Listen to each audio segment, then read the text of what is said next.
Pernahkah merasa sulit untuk memahami kenapa banyak di antara wanita yang diperingatkan sebagai mayoritas penghuni neraka? Bagaimana bisa seorang istri yang berperan besar dalam keluarga terancam bahaya besar ini? Dalam hadis yang sahih, Nabi Muhammad SAW telah memberikan peringatan penting kepada kaum wanita untuk berhati-hati, terutama dalam bersikap kepada suami. Mari kita simak lebih dalam pembahasan dari Ustadz Yazid bin Abdul Qadir Jawas rahimahullah mengenai dosa-dosa apa yang harus para istri hindari dan bagaimana cara meningkatkan iman agar terhindar dari ancaman ini. Artinya Nabi SAW sudah mengingatkan kepada para wanita dan menjelaskan kepada kaum wanita bahwa yang paling banyak masuk neraka adalah para wanita.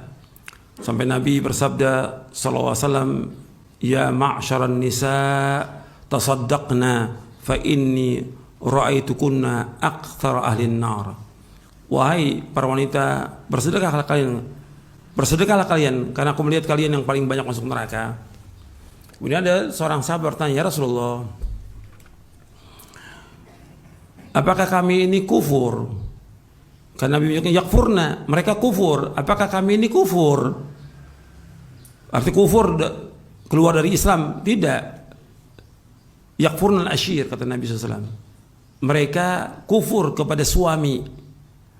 Kalau seandainya suami itu berbuat kebaikan sepanjang dia berumah tangga, apa setahun, 5 tahun, 10 tahun, 20 tahun, atau lebih daripada itu, kemudian ada kesalahan dari suami itu, maka si perempuan mengatakan, "Engkau belum pernah berbuat baik kepada saya."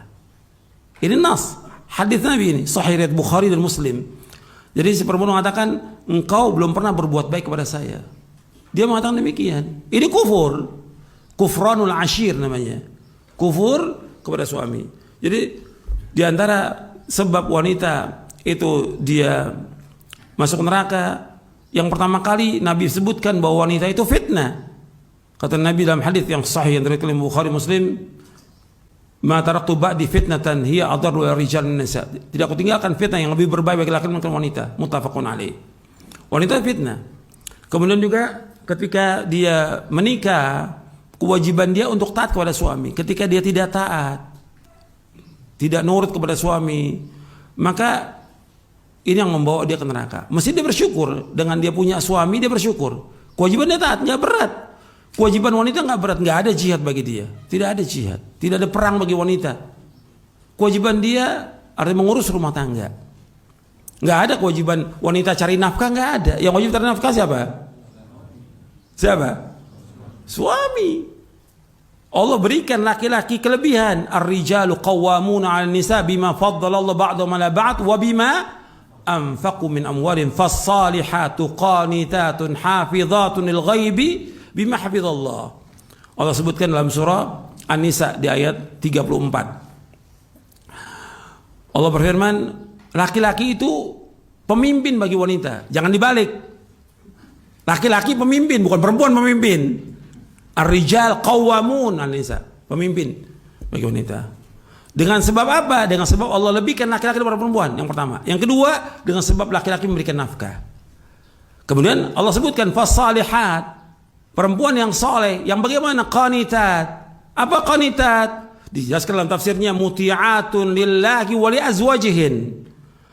Perempuan-perempuan yang qanitat, arti perempuan yang taat kepada Allah dan taat kepada suami. Dia taat kepada Allah, maka kewajiban dia taat kepada suami. Enggak berat, enggak disuruh dia dagang, enggak suruh kerja. Perempuan di rumah taat kepada suaminya, mengurus rumah tangganya, mengurus anaknya. Dia mendengar dari suaminya, taat, enggak boleh dia membantah, nurut udah. Karena apa? Itulah jalan dia menuju surga. Karena yang paling banyak masuk neraka wanita. Kemudian juga dalam riwayat yang lain dikatakan, innal fusaqa hum ahlin nar. Sesungguhnya fusak itu mereka ahli nar. Manal fusaq ya Rasulullah? Siapa ya orang-orang yang fasik itu ya Rasulullah? An-nisa, perempuan. Bukankah mereka itu adalah ibu kami, saudara kami, anak kami perempuan itu? Iya. Tapi mereka apabila diberikan sesuatu tidak bersyukur kepada suami. Apabila mereka dapat cobaan dan ujian mereka enggak sabar. Itu wanita. Maka dikatakan oleh Nabi SAW, fusaq. Mereka adalah orang-orang yang fasik. Makanya hati-hati bagi wanita taat. Dan itu jalan dia menuju surga dengan taat pada suami, nurut pada suami, jangan membantah, jangan kurang ajar kepada suami. Itu yang membawa dia ke neraka. Dia harus taat pada suami, ikut apa kata suami. Karena itulah jalan dia menuju surga. Mudah, nggak berat. Redonya suami kalau dia meninggal akan membuat dia masuk surga selama dia taat. Kan Nabi bersabda dalam hadis yang hasan yang diriwayatkan oleh Imam Ahmad dan juga Ibnu Hibban. Nabi bersabda SAW, "Idza shallatil mar'atu khamsaha wa shamat syahraha wa hassanat farjaha wa ata'at ba'laha dakhalatul jannah min abwabil jannati sya'at."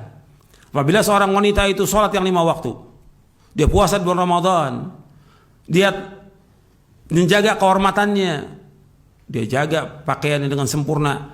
Dan yang keempat di sini, dan dia taat kepada suaminya, maka dia masuk surga dari pintu surga mana saja yang dia kehendaki. Enggak berat itu. 4. Salat yang 5 waktu, puasa Ramadan, menjaga kehormatan dan taat pada suami, maka dia masuk surga dari pintu surga mana saja yang dia kehendaki. Maka dia harus bersyukur ada suami. Apakah suaminya kurang bagi dia, atau nafkahnya kurang, atau bagi kondisi yang ada sekarang ini, kewajibannya untuk sabar. Wajib sabar. Kewajibannya untuk taat pada suami. Jangan banyak mengeluh. Gak boleh seorang istri mengeluh pada suami. Sabar. Itulah cobaan, ujian. Ada suami yang tadinya memberikan nafkah, sekarang dia gak kerja karena pandemi. Jadi pengangguran. Ya sabar. Ini cobaan, ujian. Harus sabar. Jangan kemudian dia mengeluh atau dia melawan suaminya, tidak taat. Berat itu. Apalagi sampai dia minta cerai karena gak sanggup. Nggak sabar dia minta cerai. Justru dia minta cerai, tempatnya di neraka bagi dia. Kata Nabi SAW, ayyuma imra'atin sa'alat zawjaha talaqa min ghairi ma ba'sin faharamun 'alaiha ra'atul jannah. Siapa aja wanita yang minta cerai tanpa alasan yang syar'i, maka dia haram mencium aroma surga. Haram. Hadisnya sahih. Kalau haram mencium aroma surga, tempatnya di mana? Neraka.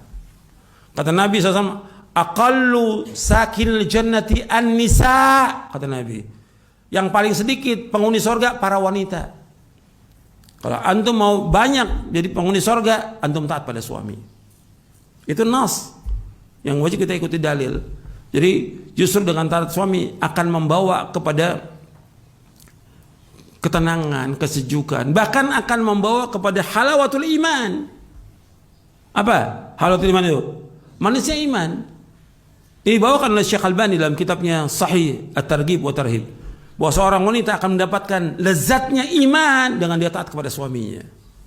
Itu dibawakan oleh Syekh Albani dalam Sahih At-Targhib wa Tarhib, bahwa Nabi SAW bersabda, "Lau amartu ahadan ayasjuda li ahadin la amartul mar'ata an tasjuda li zawjiha min idhami haqqi 'alayha wa la tajidu imra'atun halawatal iman hatta tuaddiya haqqa zawjiha walau sa'ala nafsaha wa hiya ala dhahri qatabin." Sungguh seandainya aku memerintahkan seorang untuk sujud kepada orang lain, niscaya aku perintahkan para istri untuk sujud kepada suami mereka. Dikarenakan besarnya hak suami atas mereka, tidaklah seorang istri mendapatkan manisnya iman sampai dia memenuhi hak suaminya. Dan kalau seandainya suami minta dilayani sementara ia sedang berada di atas pelana unta, maka dia tidak boleh menolaknya. Hadis ini diriwayatkan oleh Imam Hakim dalam kitabnya Al-Mustadrak dan dikatakan sahih, disepakati, disetujui oleh Imam Az-Zahabi, dan juga dikatakan oleh Syekh Albani hadis ini hasan sahih. Dan antum bagi wanita bersyukur antum punya suami. Kalau suami umpamanya dia punya istri 2 atau 3, ya harus sabar, itu sudah Allah takdirkan demikian. Dan itu syariat dalam Islam, nggak boleh kita menolak. Oh saya nggak mau, kalau di madu saya mau cerai, nggak boleh minta cerai. Bukan alasan syar'i, gitu. Dan itu alasannya kan yang dikemas dengan berbagai macam kemasan ya sudah. Suami saya nggak sayang, suami saya begini. Padahal intinya apa? Bahwa suaminya kawin lagi, gitu. Itu perempuan. Karena apa? Tipu daya wanita sangat besar. Inna kaidakunna azim. Kalau setan, meskipun hebat tipu dayanya, inna kaida syaitani kana dha'ifa. Tapi kalau untuk wanita berat, macam-macam sudah. Bagaimana dia menipu orang tuh luar biasa, menipu suaminya. dengan ngambek, dengan nangis, dengan segala macam, saudara. Makanya kita harus hati-hati juga gitu, kepada wanita. Kenapa? Allah menyebutkan dalam Al-Quran bahwa wanita itu apa? Musuh. Ya ayyuhalladzina amanu inna min azwajikum wa auladikum aduwwan lakum fahdharuhum. Wahai orang beriman, sesungguhnya di antara istri kamu dan anak kamu lah musuh bagi kamu. Hati-hati kepada mereka. Yang menyuruh hati Allah dalam Al-Quran. Tapi Allah menyuruh apa? Untuk banyak memberikan maaf. Wa in ta'fu wa tasfahu wa taghfiru fa innallaha ghafurur rahim. Kalau berikan maaf, itu baik buat kamu. Allah Maha Pengampun dan Penyayang. Tapi disuruh kita sabar menghadapi wanita itu, disuruh sabar. Tapi wanita juga harus tahu diri, dia wajib taat sama suami, harus nurut kepada suami. Jangan ngebantah, jangan dia kemudian banyak menuntut, jangan. Sabar. Jadi ini ketentuan syariat yang harus kita ikuti. Saya panjang kalau kita bicara soal masalah ini. Saya ada nulis buku yang bisa baca, Panduan Keluarga Sakinah. Ada penjelasan di situ tentang hak suami, hak istri yang wajib dipenuhi. Dan kita selalu berharap bagi setiap rumah tangga itu yang mendapatkan sakinah, mawaddah, warahmah dalam rumah tangganya. Itu yang berdoa kepada Allah. Sebagai penutup, marilah merenungkan dan memperbaiki diri sebagai istri yang taat kepada Allah dan suami. Nabi Muhammad SAW telah memberikan peringatan yang jelas kepada para wanita untuk selalu menjaga perilaku dan kewajibannya, terutama dalam rumah tangga. Taat kepada suami adalah salah satu kunci yang membuka pintu surga. Sebagaimana yang dijelaskan dalam hadis yang sahih. Dengan memenuhi hak-hak suami dan menjaga akhlak, insya Allah akan terhindar dari api neraka dan memperoleh kebahagiaan di akhirat. Berusahalah menjadi istri yang bersyukur, sabar, dan taat. Karena jalan ini tidaklah berat jika diniatkan karena Allah. Bersedekahlah, taatlah, dan berdoalah agar termasuk dalam golongan wanita yang diridhoi Allah dan ditempatkan di surganya yang mulia. Semoga Allah memberi kita kekuatan dan hidayah untuk terus istiqamah di jalan yang benar. Wallahu a'lam.